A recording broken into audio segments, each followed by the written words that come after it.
Shalom, perkenalkan nama saya Ambrosius Tampi Tangkaberingan dengan NIM 1801435 Prodi Teknik Sipil akan menjelaskan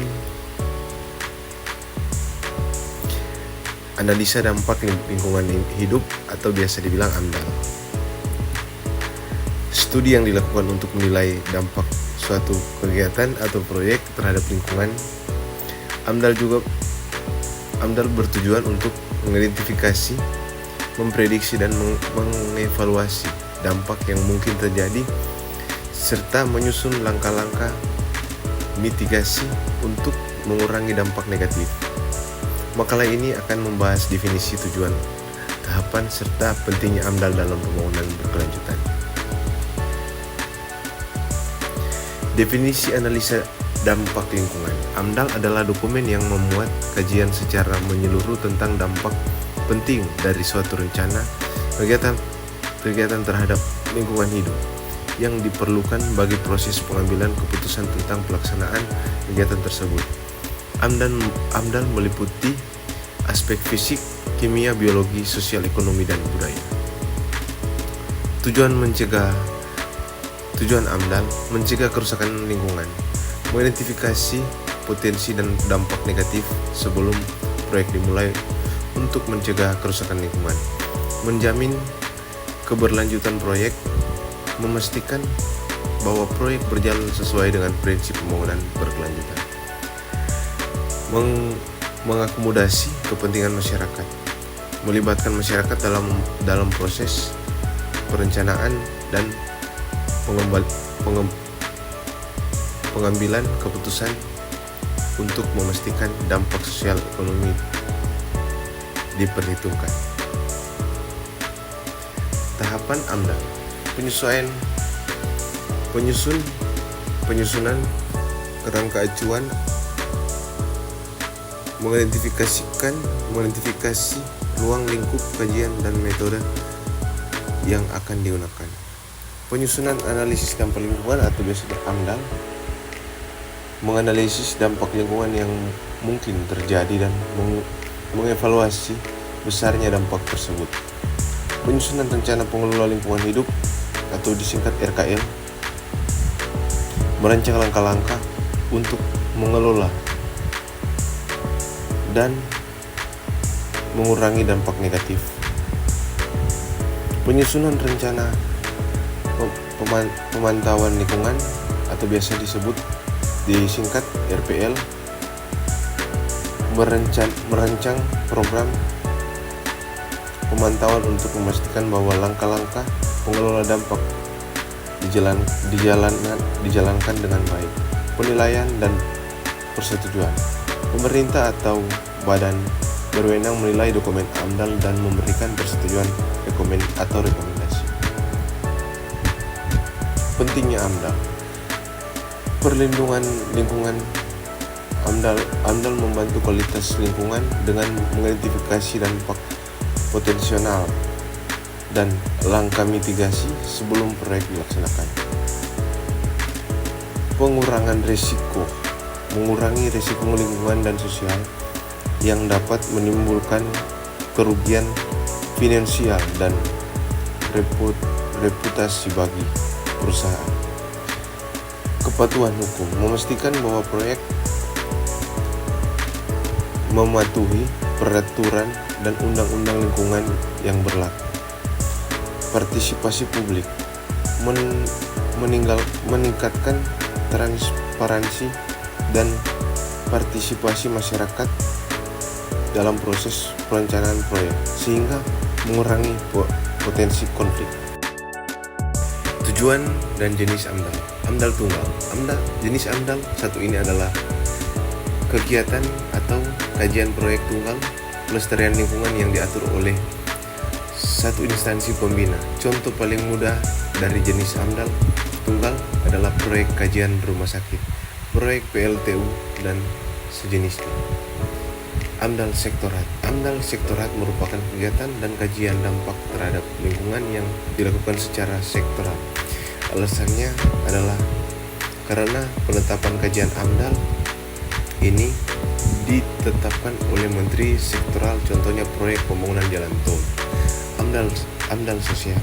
Jenis AMDAL yang ketiga adalah AMDAL sosial, yang mana kajian AMDAL dilakukan oleh usaha yang bersifat sosial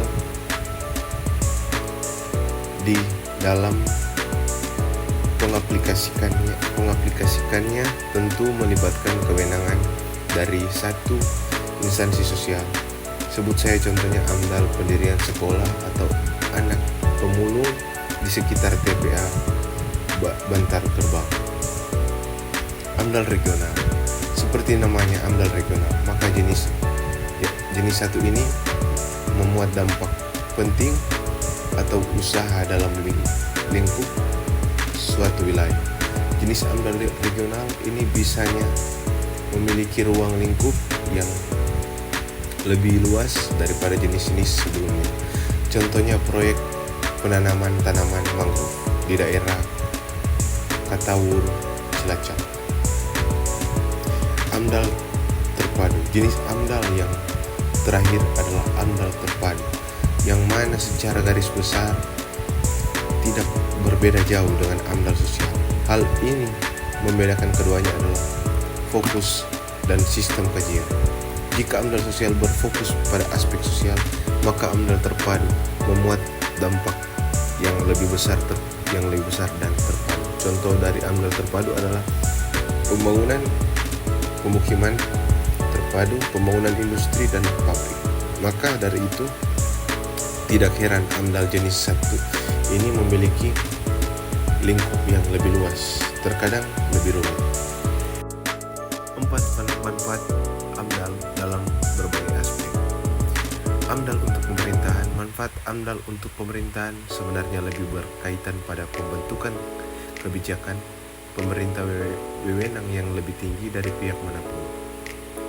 Maka dari itu manfaat adanya AMDAL adalah untuk membantu mencegah kerusakan dan pencemaran lingkungan yang lebih parah. 2. AMDAL untuk pemilik modal. Pemilik modal di sini dicontohkan sebagai pihak bank yang mana memegang kekuasaan atas modal bagi para pengusaha.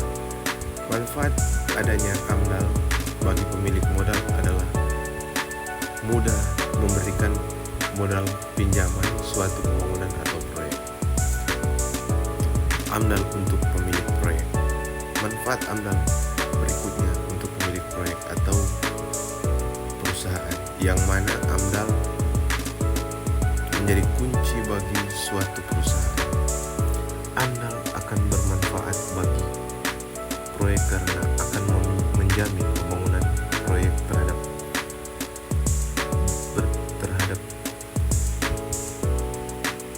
pembangunan proyek tetap berjalan tanpa harus melanggar peraturan undang-undang. Dan 4. AMDAL untuk masyarakat. Manfaat yang terakhir adalah untuk masyarakat atau AMDAL. Adanya AMDAL bermanfaat bagi masyarakat untuk mengetahui rencana pembangunan tertentu. Selain itu, masyarakat juga dapat mengawasi proyek yang sedang dilaksanakan. Cara mengatasi AMDAL: menerapkan prinsip 4R. Apa saja itu 4R? Ya bisa dilihat ini, dan juga prinsip ini berguna untuk menanggulangi adanya bencana banjir yang sering terjadi. Apa yang dimaksud dengan prinsip tersebut? Yang pertama yaitu reduce, yaitu mengurangi pemakaian barang yang tidak berguna. Reuse yaitu memakai ulang barang yang masih bisa digunakan.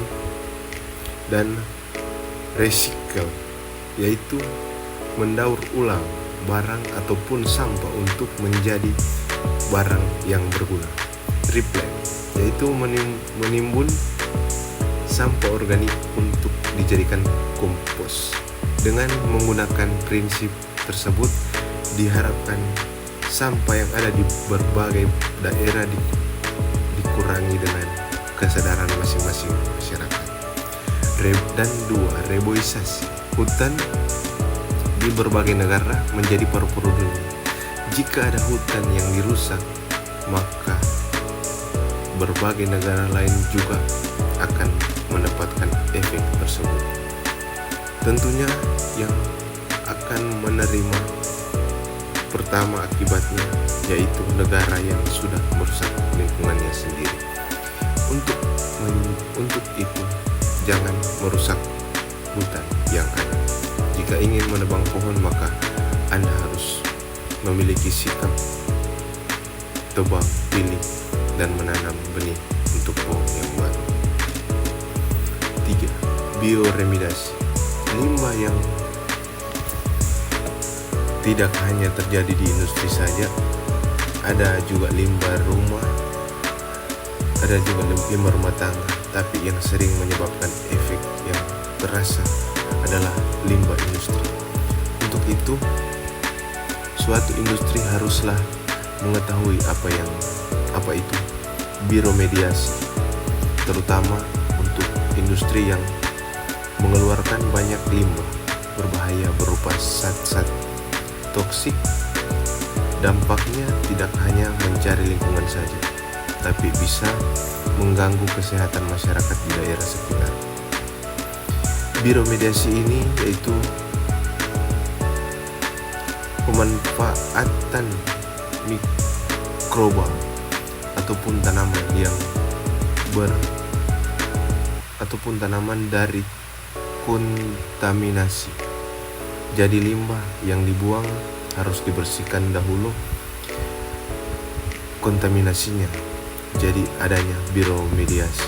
Ini limbah yang akan dibuang tidak menimbulkan dampak buruk bagi lingkungan. Keempat, rehabilitasi lahan. Adanya rehabilitasi ini juga menjadi salah satu upaya untuk mengembalikan lahan secara ekologis. Rehabilitasi ini juga menjadi upaya untuk mengembalikan lingkungan fisik untuk bisa difungsikan lagi.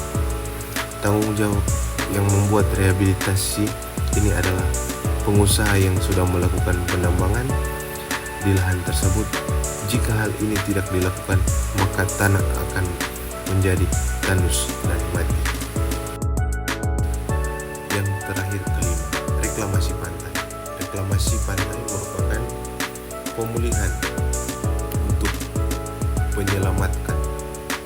menyelamatkan lahan yang kritis dan mati untuk menjadi lahan yang lebih produktif.